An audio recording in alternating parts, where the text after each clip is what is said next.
Now moving on, under the assets tab, you will see that we have a total of 6 assets that have been deployed under our Learning IBM Data Stage project, which we just provisioned in the last lecture. You can always click here and find assets by typing their name if you're aware. You can always open a couple of filters to search for certain assets. But right now in the Learning IBM Data Stage project, which is a sample project that we've just now deployed, 6 assets exist right now. And if you just click on all assets, you'll get a view like this, wherein you'll be able to see all of your assets. But if you are somebody who likes grouping data and then grouping your assets, this is going to make a lot of sense for you because you can see what flows you have.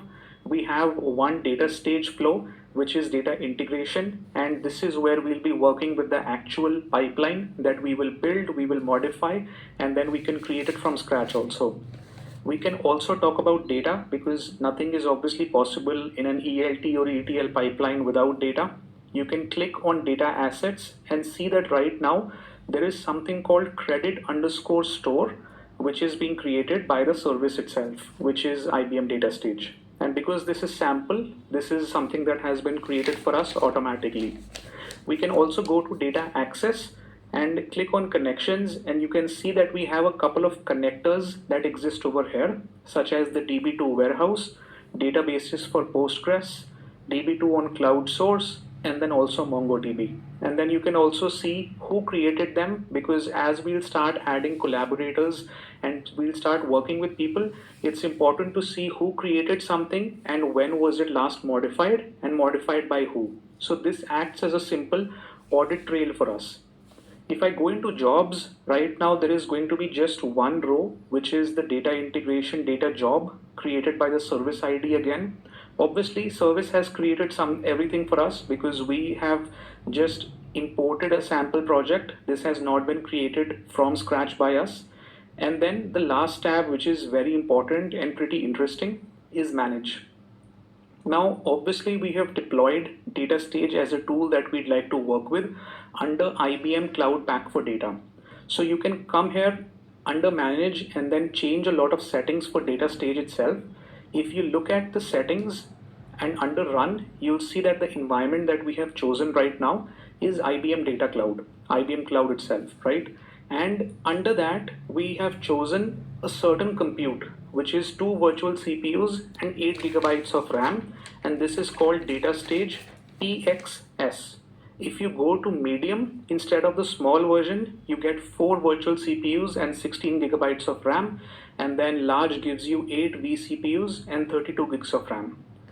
Warnings, you can configure that there is no limit to the number of warnings that can be thrown by your data stage flow or your ELT pipeline, but I have set it to 100 for now, which is the default, that after 100 warnings, if my flow is throwing 100 warnings, the stages will automatically be stopped because something might be going wrong within my flow.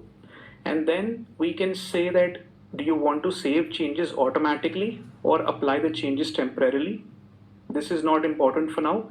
And then finally, if you are somebody who wants to get prompted before you run a flow, you can always check this, but I'm sure that if I click on run, I just want the flow to run and it's not a big deal. I can always stop it. So I'm not going to touch that.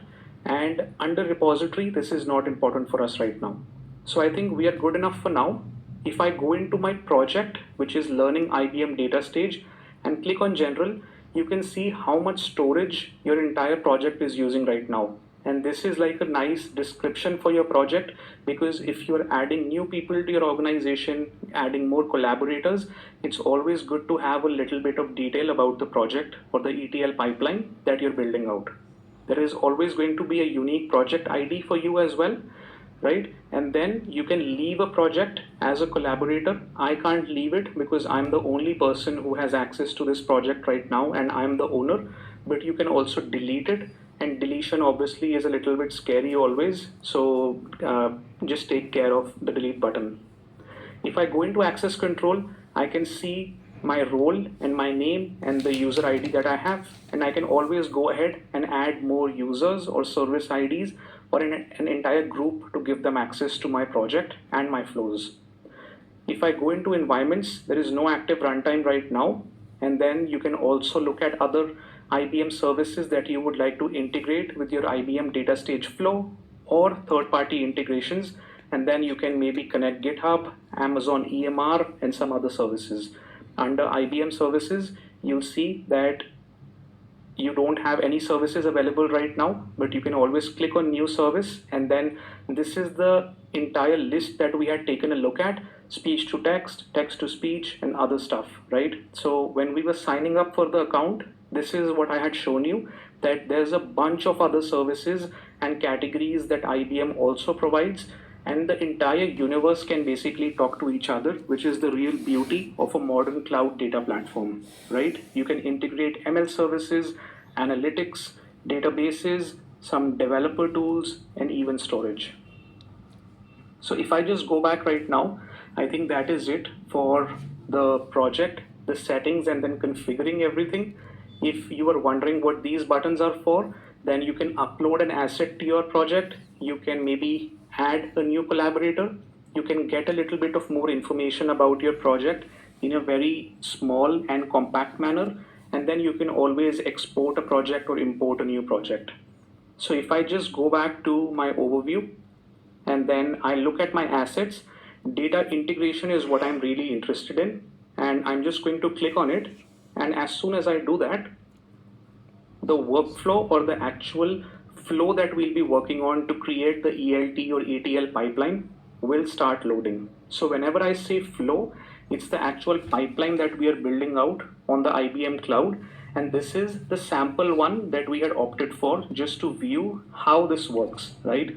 So in the next lecture, we'll start exploring the flow a little bit more, because this is the actual place where we'll be building out our pipelines, we'll be filtering our data, joining data sets, configuring that, and all of it is parallelized by default, and then we can write to multiple different locations as well.